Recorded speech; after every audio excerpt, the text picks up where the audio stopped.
Hello, എല്ലാവർക്കും നമ്മുടെ ചാനലിലേക്ക് വലിയൊരു സ്വാഗതം ഉണ്ട് കേട്ടോ. അപ്പം നല്ല ചിക്കൻ കറി ഇവിടെ ഉണ്ടാക്കിക്കൊണ്ടിരിക്കുക.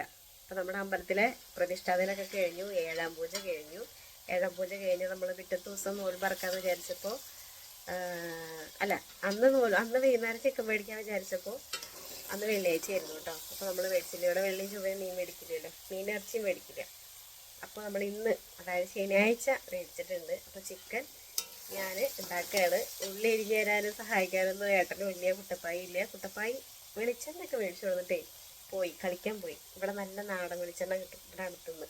അപ്പോൾ അവിടെ നിന്ന് കുറച്ച് വെളിച്ചെണ്ണ മേടിച്ചിട്ട് വന്നു. എന്നിട്ട് കുറച്ച് മുട്ടയും മേടിച്ചിട്ട് വന്നു. മുട്ട കഴിയാറായിട്ടുണ്ടായിരുന്നു. അപ്പോൾ മുട്ടയൊക്കെ മേടിച്ചിട്ട് വന്ന് മുട്ടയാണ് കളിക്കാൻ പോയി കേട്ടോ. അപ്പോൾ ഞാൻ എന്ത് ചെയ്തു വെച്ച് കഴിഞ്ഞാൽ നമ്മുടെ ചോപ്പറുണ്ട്. ഇപ്പോൾ പുതിയ ചോപ്പർ മേടിച്ചാട്ടോ, നല്ല ചോപ്പറാണ്. ഇതുണ്ടോ, ഇതിങ്ങനെയാണ് സംഭവം. ഇതിൽ ബ്ലേഡ് കണ്ടോ, ഇതേപോലെ ബ്ലേഡ് 4 ബ്ലേഡോളം വരും. പിന്നെ നമുക്ക് ഇങ്ങനെ ഒരു കുറ്റിയും കിട്ടും. ഇതെങ്ങനെ വെക്കുക എന്നുള്ള കാര്യം ഞാൻ കാണിച്ചു തരാം കേട്ടോ. വളരെ എളുപ്പത്തിൽ നമുക്ക് അരിഞ്ഞെടുക്കാനും പറ്റും. ഒരാൾ സഹായിക്കാനില്ലെങ്കിലും നമ്മുടെ പണിയൊക്കെ വേഗം കഴിഞ്ഞ് തീർക്കാൻ പറ്റും. പിന്നെ അതെങ്ങനെ വെക്കുകയെന്ന് കാണിച്ചു തരാം. ഇതിപ്പോൾ നമ്മുടെ ചോപ്പർ കേട്ടോ. ഇതിൽ പുള്ളി ഞാൻ അരിഞ്ഞിട്ട് എടുത്തിട്ടുള്ളേ. ഇതിൽ നമ്മൾ ബ്ലേഡ് ഇങ്ങനെ സെറ്റ് ചെയ്ത് വെച്ചു. എന്നിട്ട് ഇതിൻ്റെ മൂടി കൊണ്ട് നമ്മൾ അടയ്ക്കുക. അടച്ചിട്ട് കണ്ടോ, ഇതിൻ്റെ അതേ ആകൃതിയിൽ വെച്ചിട്ട്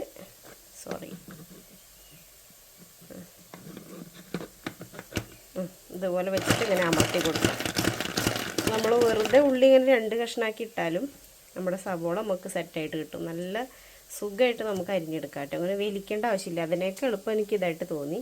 പിന്നെ ഇങ്ങനെ ആക്കി കഴിഞ്ഞാൽ ഇത് താഴ്ത്തിക്ക് ഇങ്ങനെ ആക്കി കഴിഞ്ഞാൽ ഇത് രണ്ടും ഇങ്ങനെ തന്നെയല്ലോ. അത് ഇങ്ങനെ ലോക്കാക്കി വയ്ക്കുന്ന പരിപാടി ഉണ്ടല്ലോ. അതെങ്ങനെയാണ് ആവട്ടോ. എന്തായാലും ഇങ്ങനെയാണ് സംഭവം. അതെനിക്കറിയാം. ഇനി കുട്ടമ്പായി വന്നിട്ട് ഞാൻ ക്ലിയറായിട്ട് പറഞ്ഞുതരേ. അപ്പോൾ ഇതൊക്കെയാണ് ഇവിടുത്തെ പുതിയ വിശേഷങ്ങൾ. പുതിയ ചോപ്പർ മേടിച്ചു. നമ്മുടെ പ്രതിഷ്ഠാനം കഴിഞ്ഞിട്ട് നമ്മളതാ നോൽ പറക്കാൻ പോകണം. പിന്നെ വേറെ വിശേഷം, ഞാനൊരു ഇത് മേടിച്ചിട്ടുണ്ട് കണ്ടോ, വെള്ളം കുടിക്കുന്ന ഒരു ബോട്ടിൽ മേടിച്ചു. അപ്പോൾ ഇതാവുമ്പോൾ നമുക്കൊരു കണക്ക് കിട്ടുമല്ലോ. അപ്പോൾ ഇതിൽ 2.5 ലിറ്റർ വെള്ളം ഞാൻ കുടിക്കാറുണ്ട്. ഇത് 2 ലിറ്ററിൻ്റെ ബോട്ടിലാണ്. അപ്പോൾ 2.5 ലിറ്റർ വെള്ളം ഞാൻ കുടിക്കും. ഇത് ഫുള്ളായിട്ട് നിറയ്ക്കും. ഒരു വൈകുന്നേരം ആകുമ്പോഴേക്കും ഇതുവരെ തീർക്കും. പിന്നെ കിടക്കാറാകുമ്പോഴേക്കും ഒരു ഇത്രയും കൂടി തീർക്കും. പുതിയത് നിറച്ചിട്ട് കേട്ടോ. പിടി കിട്ടിയിട്ടോ. ഇവിടെ ഉണ്ട്, ചിത്രം കാണിച്ചിട്ടുണ്ട്. ഇത് ലോക്കാണ്, ഇങ്ങടാക്കിയ ലോക്ക്. ഇത് ഇങ്ങടാക്കി കഴിഞ്ഞാൽ നമ്മൾ ലോക്ക് തുറന്നു കേട്ടോ. നമുക്ക് സാധനം ഇട്ടതിന് ശേഷം ലോക്ക് തുറന്നിട്ട് വേണം ഇത് വെക്കാൻ വേണ്ടിയിട്ട്. എന്നിട്ട് നമുക്ക് ഇങ്ങനെ ആക്കി കഴിഞ്ഞാൽ നമ്മുടെ പച്ചക്കറി വേഗം അരിഞ്ഞ് കിട്ടും. ഓക്കെ, അപ്പോൾ ഇത് മേടിക്കാൻ പറ്റുന്നവരുള്ളവരും മേടിച്ചോളൂ കേട്ടോ. നല്ല സാധനമാണ്. നമുക്ക് അടുക്കളയിൽ വേഗം പണി കഴിഞ്ഞ് കിട്ടും. നമ്മുടെ സമയം കുറച്ച് ലാഭിക്കും ചെയ്യാം. അപ്പോൾ തക്കാളി ഇത് അരിഞ്ഞ് വെച്ചിട്ടുണ്ട്. ഉള്ളി ഇത് നന്നായിട്ടൊന്ന് വാടി വരട്ടെ കേട്ടോ. നമ്മുടെ ഹെയർ കെയർ കറക്റ്റായിട്ട് ഫോളോ ചെയ്യുന്ന ആളുകൾ, നമ്മുടെ എണ്ണ യൂസ് ചെയ്യുന്ന ആളുകളൊക്കെ ഒരുപാട് പേരെന്നോട് ചോദിക്കുന്ന ഒരു കാര്യമാണ്, ചേച്ചി എന്തൊക്കെ ഭക്ഷണങ്ങളാണ് കഴിക്കണേന്ന്. ഞാനങ്ങനെ ഒരു മിനിറ്റ് ഇപ്പം പറയാം. പൊടികളൊക്കെ ഇട്ടു. ചിലപ്പോൾ പൊടി നമ്മൾ വർത്താനം പറഞ്ഞിട്ടുണ്ടെങ്കിൽ പൊടി ചിലപ്പോൾ കരിഞ്ഞു പോകും. അപ്പം അതുകൊണ്ട് ജസ്റ്റ് ഒന്ന് ഇളക്കി കൊടുക്കട്ടെ തക്കാളി ഇട്ടിട്ട്. എന്നിട്ട് നമുക്ക് പറയാം കേട്ടോ.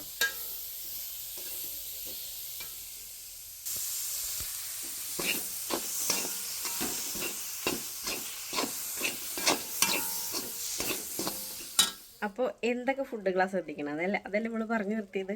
അപ്പോൾ ഇതാ ഞാൻ കാണിച്ചു തരാം. ഒരെണ്ണം ഞാൻ കാണിച്ചു തരാം. അത്തിപ്പഴം നിങ്ങൾ കണ്ടിട്ടുണ്ടായിരിക്കും. ഞാൻ രാവിലെ വെറും വയറ്റിൽ അത് കഴിക്കാറുണ്ട്. തലേ ദിവസം കഴുകി വൃത്തിയാക്കിയിട്ട് ഒരു 3 അത്തിപ്പഴം, എന്നിട്ട് അത് 1 ഗ്ലാസ് വെള്ളത്തിലിട്ട് വയ്ക്കും. എന്നിട്ട് അത് വെറും വയറ്റിൽ കഴിക്കാറുണ്ട്. അത് കൂടാതെ ഒരു 4 മണിയൊക്കെ ആകുമ്പോൾ നമ്മൾ ബേക്കറി ഒഴിവാക്കിയിട്ട് ഇതേപോലെ സീഡ് വെള്ളത്തിലിട്ടിട്ട് ഒരു 6 മണിക്കൂർ നേരം വെള്ളത്തിലിട്ട് വെച്ചിട്ട് ഞാൻ സീഡുകൾ കഴിക്കാറുണ്ട്. അതിൽ 10 ബദാം, 1 സ്പൂണ് പംകിൻ സീഡ്, ആ പച്ച കളർ കാണുന്നതാണ് പംകിൻ സീഡ്, പിന്നെ ഈ വെള്ള കളറിൽ കാണുന്നത് സൺഫ്ലവർ സീഡ്, പിന്നെ 1 സീഡും കൂടി ഇതിൽ വരും നമ്മുടെ എള്ള് ഞാനൊരു 2 സ്പൂണോ 1.5 സ്പൂണോളം കഴിക്കാറുണ്ട്. അതും ഇതിൻ്റെ കൂടെ വെള്ളത്തിലിട്ട് വയ്ക്കും. എന്നിട്ട് എല്ലാം കൂടിയിട്ട് നന്നായി കഴുകി വൃത്തിയാക്കിയിട്ട് ഒരു 4 മണിയാകുമ്പോൾ നല്ല സ്പൂൺ കൊണ്ട് കോരി കഴിക്കും. നല്ല രുചിയാണ് ഉണ്ടാവുക. പച്ചയ്ക്ക് കഴിക്കുമ്പോൾ, അതായത് വെള്ളത്തിലിടാതെ കഴിക്കുമ്പോൾ നമുക്ക് അതിൻ്റെ ടേസ്റ്റ് ചിലപ്പോൾ ഇഷ്ടമായി വരില്ല. ഇതിൻ്റെ കൂടെ ചായ കുടിക്കുന്ന ശീലം നിങ്ങൾക്ക് ഉണ്ടെങ്കിൽ ഒരു പൊട്ട് ശർക്കര ഇട്ടിട്ട് കട്ടൻ ചായ ഉണ്ടാക്കി കുടിക്കുകയാണെങ്കിലും ഒരു കുഴപ്പമില്ല. ഞാൻ അങ്ങനെ ചെയ്തിട്ടുള്ള ഒരാളാണ്. എനിക്ക് ആരോഗ്യപരമായിട്ട് യാതൊരു പ്രശ്നം വന്നിട്ടില്ല. അതുകൊണ്ടാണ് കഴിച്ചു കഴിഞ്ഞാലുള്ള ഗുണങ്ങൾ നിങ്ങൾക്ക് മനസ്സിലാക്കാൻ പറ്റും കേട്ടോ. നിങ്ങളുടെ ഹെയറിലാണെങ്കിലും നിങ്ങളുടെ സ്കിന്നിലാണെങ്കിലും ഒക്കെ നല്ല മാറ്റം വരും. അപ്പോൾ എല്ലാവരും ഒന്ന് ട്രൈ ചെയ്ത് നോക്കി നോക്കും. കാല് കടച്ചിൽ, തണ്ടിൽ വേദന, ഇങ്ങനെയുള്ള ബുദ്ധിമുട്ടുകളൊക്കെ നമുക്ക് നല്ലോണം കുറയും എള്ള് കഴിക്കുമ്പോൾ. പിന്നെ റാഗിപ്പുട്ട്, റാഗിപ്പുട്ട് ഞാൻ ഉണ്ടാക്കി കഴിക്കാറുണ്ട്. റാഗി മേടിച്ച് കൊണ്ടു വെച്ചിട്ടുണ്ട്. ഇവിടെ മഴയുണ്ട് 2-3 ദിവസമായിട്ട്, അപ്പോൾ അതുകൊണ്ട് ഉണക്കി പൊടിക്കാൻ പറ്റിയിട്ടില്ല. അപ്പോൾ നിങ്ങൾ ഇങ്ങനെയുള്ള കാര്യങ്ങളൊക്കെ ഒന്ന് ഫോളോ ചെയ്ത് നോക്കി നോക്കും. അപ്പോൾ എനിക്കറിയാവുന്ന കാര്യങ്ങളാണ് ഞാൻ പറഞ്ഞു തരുന്നത്. എനിക്ക് പറഞ്ഞു തരുന്നത് എൻ്റെ ഭർത്തസ്രാവാണ് കേട്ടോ, ശരത്തേട്ടനാണ്. അപ്പോൾ ചോപ്പർ മറക്കണ്ട, നിങ്ങളെല്ലാവരും മേടിച്ചോളും. അടുക്കളയിൽ പണിയെടുക്കാൻ നല്ല മടിയുള്ള ആൾക്കാർക്ക് ഭയങ്കരമായിട്ട് ഹെൽപ്പ് ചെയ്യും ഈ അരിയാനും പിടിക്കാനൊക്കെ. എനിക്കിങ്ങനെ നിന്ന് കുക്ക് ചെയ്യാൻ വലിയ പ്രശ്നമില്ല. ഇങ്ങനെ അരിഞ്ഞ് തരാൻ ഇടയിലൊക്കെ ഉണ്ടെങ്കിൽ സുഖമാണ്. പിന്നെ പാത്രം കഴുകലും ഭയങ്കര ത്വര പിടിച്ച പരിപാടിയാണ്. അപ്പോൾ അതെനിക്ക് ബുദ്ധിമുട്ടായി വന്നത് എൻ്റെ കയ്യിലെ ഈ പ്രശ്നം കാരണമാണ് കേട്ടോ. ഇത് കാണാൻ പറ്റുന്നുണ്ടോ എന്നറിയില്ല. കയ്യുമ്മ ഭയങ്കര ഡ്രൈ ആയിട്ട് ഇങ്ങനെ പൊട്ടിപ്പോവും. ഇപ്പോൾ കുറവുണ്ട്. നമ്മുടെ റോസ് വാട്ടറും ഗ്ലിസറിനും പിന്നെ ഹോമിയോയിൽ പോയിട്ട് ഞാനൊരു മരുന്ന് മേടിച്ചിട്ടുണ്ട്. അതുകൂടി മിക്സ് ചെയ്തിട്ടാണ് കഴിക്കുന്നത്. നമ്മൾ തക്കാളിയൊക്കെ വെന്ത് കഴിഞ്ഞ് കഴിഞ്ഞാൽ നമുക്ക് ചിക്കണം. ഓക്കെ, അപ്പോൾ അതുവരെ നമുക്ക് വെയിറ്റ് ചെയ്യാം കേട്ടോ. അപ്പോൾ കുറച്ച് ചിക്കൻ വറക്കാൻ വേണ്ടി പറഞ്ഞിട്ടുണ്ടായിരുന്നു കേട്ടോ. അപ്പോൾ ഞാൻ കുറച്ച് നാരങ്ങ നീരാണ് ഈ കാണുന്നത്, വെള്ളം പോലെ. അപ്പോൾ നാരങ്ങ നീരും കുരുമുളക് പൊടിയും പിന്നെ കുറച്ച് മുളക് പൊടി മഞ്ഞൾപ്പൊടി ഇട്ടിട്ട് നന്നായിട്ടൊന്ന് കൂട്ടി യോജിപ്പിച്ചിട്ട് വറക്കാച്ചിട്ടാണ്. ഇഞ്ചിയും പച്ചമുളകും പെരിഞ്ചീരകവും ഒക്കെ അരച്ചിട്ട് ചേർക്കാമെന്ന് വിചാരിച്ചപ്പോൾ ഇവിടെ കറണ്ടില്ലേ, രാവിലെ പോയതാണ്. അപ്പോൾ അവർക്കട്ടാന്ന് തോന്നുന്നു. അപ്പോൾ എന്തായാലും നമുക്കതൊന്ന് കൂട്ടി യോജിപ്പിച്ച് കുറച്ച് നേരം വെക്കാം. എന്നിട്ട് കുട്ടപ്പായി ഊണ് കഴിക്കാൻ വരണേൻ്റെ ഒരു 10 മിനിറ്റ് മുന്നേ സഡ് ചെയ്യുന്നത് വറക്കാം. അപ്പോൾ എന്തായാലും ഞാനൊന്ന് കൂട്ടി യോജിപ്പിക്കട്ടെ. ഈ മുളക് പൊടി നമ്മളിവിടെ പൊട്ടിച്ച് കൊടുക്കുന്നുണ്ട് കേട്ടോ മില്ലിൽ. അപ്പോൾ അവിടെ നിന്ന് മേടിച്ചതാണ്. അതുകൊണ്ട് തന്നെ നല്ലോണം എരിവും കളറൊക്കെ ഉള്ള മുളക് പൊടിയാണ്. ഇപ്പോഴെന്താണെന്ന് പലരും ചിന്തിക്കുന്നുണ്ടാവും. ഇതാണ് കേട്ടോ അത്തിപ്പഴം. ഇങ്ങനെയല്ല ഉണ്ടാവുക, അതൊരു ഉരുണ്ട കായ പോലെ ഉണ്ടാവുക.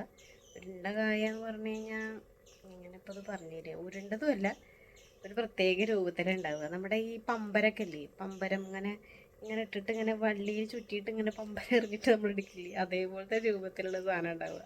അപ്പോൾ അതിങ്ങനെ ഉണക്കി അവർ ഇതേപോലെ ആക്കി തരികയാണ് ചെയ്യുന്നത്. നമ്മളത് നിലമ്പൂരിന്നാണ് കേട്ടോ മേടിക്കാറുള്ളത്. അപ്പോൾ ഇത് ഞാനിങ്ങനെ 3 എടുത്തിട്ട് വെള്ളത്തിലിട്ട് കഴിക്കുകയാണ് പതിവ്. അതിൻ്റെ വെള്ളവും കുടിക്കും, ആ അത്തിപ്പഴവും കഴിക്കും. നമ്മുടെ യൂട്രസിന് വളരെ നല്ലൊരു സാധനമാണ്. അതേപോലെ തന്നെ നമ്മൾ ഇതൊക്കെ പറഞ്ഞു കൊടുത്തിട്ട് ഒരുപാട് പേർക്ക് കൺസീവ് ആവാത്തവർക്ക് കൺസീവ് ആവുകയൊക്കെ ചെയ്തിട്ടുണ്ട്. അപ്പോൾ അങ്ങനെ എന്തെങ്കിലും ബുദ്ധിമുട്ടുകൾ നിങ്ങൾക്ക് ഉണ്ടെങ്കിൽ നിങ്ങൾ കഴിക്കുന്ന മരുന്നിൻ്റെ കൂടെ നിങ്ങളിതൊന്ന് ട്രൈ ചെയ്ത് നോക്കി. ഒരു മിറാക്കിൾ ഫ്രൂട്ടാണത്. അപ്പോൾ നിങ്ങളൊന്ന് ട്രൈ ചെയ്ത് നോക്കി നോക്കും കേട്ടോ. അപ്പോൾ ഞാൻ എന്തായാലും ഫ്രിഡ്ജിലാണ് ഞാൻ ഈ സീഡുകളും ഇങ്ങനെയുള്ള സാധനങ്ങളൊക്കെ എടുത്ത് വെക്കാറുണ്ട് കേട്ടോ. അപ്പോൾ നാശാവില്ല, നമുക്ക് അടച്ചിട്ട് പേരറിയും നിങ്ങൾക്ക് ആർക്കെങ്കിലും. കാണുമ്പോൾ നമുക്ക് നല്ല ആപ്പിളിൻ്റെ പോലെ ഉണ്ടല്ലേ, പക്ഷെ ഇത് മാങ്ങയാണ് കേട്ടോ. നല്ല പഴുത്ത മാങ്ങ, നല്ല മണമുണ്ട്. അപ്പോൾ ഇത് ചെത്തിയിട്ട് നമുക്ക് തിന്നോക്കാം കുട്ടപ്പായി വരണേക്കാൻ മുന്നേ. കാരണം എന്താണെന്ന് വെച്ച് കഴിഞ്ഞാൽ മാങ്ങ, ഓമക്കായ, പേരയ്ക്ക, ചക്ക ഇതൊക്കെ കിട്ടിക്കഴിഞ്ഞാൽ അവൻ വരാണ്ട് ചെത്താൻ സമ്മതിക്കില്ല. നമ്മളെങ്ങാനും കൂടുതൽ തിന്നാലോചിച്ചിട്ടാണ്. അപ്പോൾ എന്തായാലും അവൻ വരണേക്കാൻ മുന്നേ നമുക്ക് ഒരെണ്ണം അടിച്ച് മാറ്റി കഴിക്കാം. അപ്പോൾ ഇന്നലെ ഒരു 1.5 കിലോ കൊടുത്തിട്ടുണ്ടായിരുന്നു, അത് ഇന്നലെ തന്നെ തീർന്നു. അപ്പോൾ ഇതൊന്ന് രാവിലെ ഏട്ടൻ മേടിച്ച് കൊടുക്കുന്നതാണ്. ഇത് മേടിച്ച് ജിമ്മിന് പോയി വരുമ്പോൾ എന്നിട്ടാണ് മൂപ്പരാൾ നിലമ്പൂർക്ക് പോയത്. അപ്പോൾ നമുക്കിത് തിന്നോക്കാം, എങ്ങനെ ഉണ്ട് നോക്കി. വേറെ ആരെങ്കിലും അറിയുന്ന ആളുകളുണ്ടെങ്കിൽ കമൻറ്റ് ബോക്സിൽ ഒന്ന് കമൻറ്റ് ചെയ്യണേ. നല്ല മാങ്ങയാണ്. അതാ മാങ്ങ ചെത്തിയെടുത്തിട്ടുണ്ട്. ഞാനിതിൽ ലേശം ഉപ്പ് വെതറിയിട്ടാണ് കഴിക്കുന്നത്. എനിക്കിഷ്ടമാണ്. നല്ല പഴുത്ത മാങ്ങയുടെ കൂടെ ഒരു ലേശം ഉപ്പിൻ്റെ ചോയ, പിന്നെ കുറച്ച് മുളക് പൊടിയും കൂടി ഉണ്ടെങ്കിൽ ഉഷാറാണ്. പക്ഷെ നമ്മൾ ചോറിലിട്ടില്ലല്ലോ. അപ്പോൾ ചോറുണ്ണാതെ നല്ല വിശക്കണ സമയത്ത് ഇതാണെങ്കിൽ നല്ല കത്തണ മുളക് പൊടിയാണ്. ഇതിനെ വെറുതെ വയറ് നാശാക്കണം. എന്ത് ടേസ്റ്റാണെന്നറിയോ.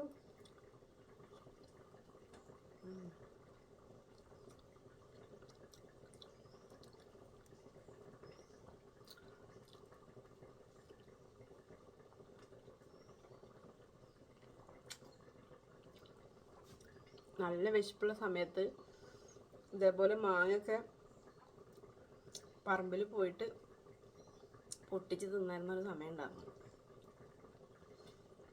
കുട്ടപ്പായി ഇതേപോലെ കളിക്കാൻ പോണ പ്രായത്തിൽ. മറ്റേ മാങ്ങ തിന്നുമ്പോൾ മുട്ടുപിടിയ മാങ്ങയുടെ ഓർമ്മ വന്നോട്ടെ എനിക്ക്. ചെറുപ്പത്തിൽ നമ്മുടെ വീടിൻ്റെ തൊട്ടപ്പുറത്തൊരു മന ഉണ്ടായിരുന്നു. അപ്പോൾ തോനെ വളപ്പൊക്കെ ആയിട്ടുള്ള ഒരു വീടാത്. അപ്പോൾ അവിടെ നമ്മുടെ ടീച്ചറുണ്ട് കേട്ടോ. അപ്പോൾ അവിടെ അമ്മൂമ്മ പണിക്കൊക്കെ പോയാറുണ്ട്.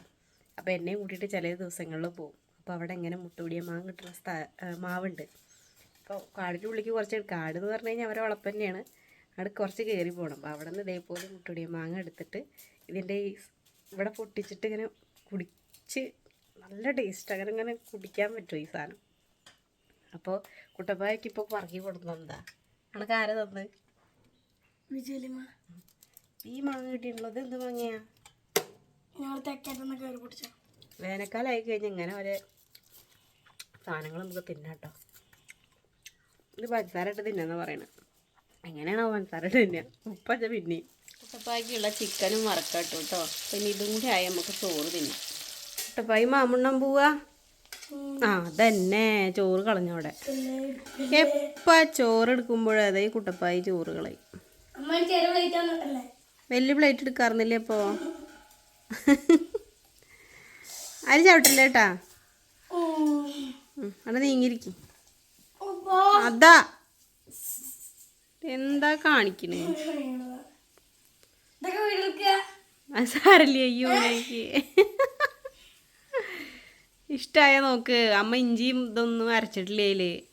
അതായത് കറണ്ട് ഉണ്ടായിരുന്നില്ല, രാവിലെ പോയതല്ലേ കറണ്ട്. അമ്മമ്മ അതിന് നന്നായിട്ട് ടേസ്റ്റിലുണ്ടാക്കും. ഇഷ്ടമായ നോക്ക്, കഴിച്ചിട്ട് പറ. രസണ്ടാ? ടാറ്റാ. ഇനി നമുക്ക് കാണാം, അങ്ങനെ ഇടയ്ക്കിടയ്ക്ക് കാണാൻ പറ. എനിക്ക് എന്താ ഇപ്പോൾ വീഡിയോയിൽ വരാത്തത്? അതല്ല അമ്മ വീഡിയോ എടുക്കാത്തത്. കുട്ടപ്പായ്ക്ക് ഇപ്പോൾ ഭയങ്കര മടിയാണ് വീഡിയോയിൽ വരാൻ അല്ലേ? ചൂടുണ്ടാ? അപ്പോൾ എല്ലാവർക്കും ടാറ്റ ബൈ സീ യു. അപ്പം ഞങ്ങൾ ചിക്കൻ കറി വേണ്ട, എനിക്ക് ചിക്കൻ കറി വേണ്ട. അപ്പം നമുക്ക് കറിൽ എടുത്തരാം. അപ്പോൾ എല്ലാവർക്കും ടാറ്റ കൊടുത്തേ. അപ്പോൾ നമ്മുടെ ചിക്കൻ കറി ആയിട്ടുണ്ട്. ചിക്കൻ 2 കഷ്ണം വറുത്തതും ആയിട്ടുണ്ട്. അപ്പം നമുക്ക് ചോറുണ്ണാം. കുട്ടപ്പായി എന്തായാലും ചോറ് കഴിച്ച് തുടങ്ങി. അവന് ചിക്കൻ കറി വേണ്ടെന്ന് പറയണം. അപ്പം നമുക്ക് എന്തായാലും ചോറുണ്ണാം കേട്ടോ. കരൾ തരാം. അപ്പം ആ കളറ് ഒന്ന് എടുത്ത് കൊടുക്കട്ടെ. കളറ് മുന്നേ കളറ് എന്താ പറഞ്ഞായിരുന്നു മുന്നപ്പം ഈ കളറ്. അപ്പോൾ ആ കരളൊന്ന് എടുത്ത് കൊടുക്കട്ടെ. അപ്പോൾ ആ കറി എങ്ങനെയുണ്ട്? ടേസ്റ്റ് ഉണ്ടോ?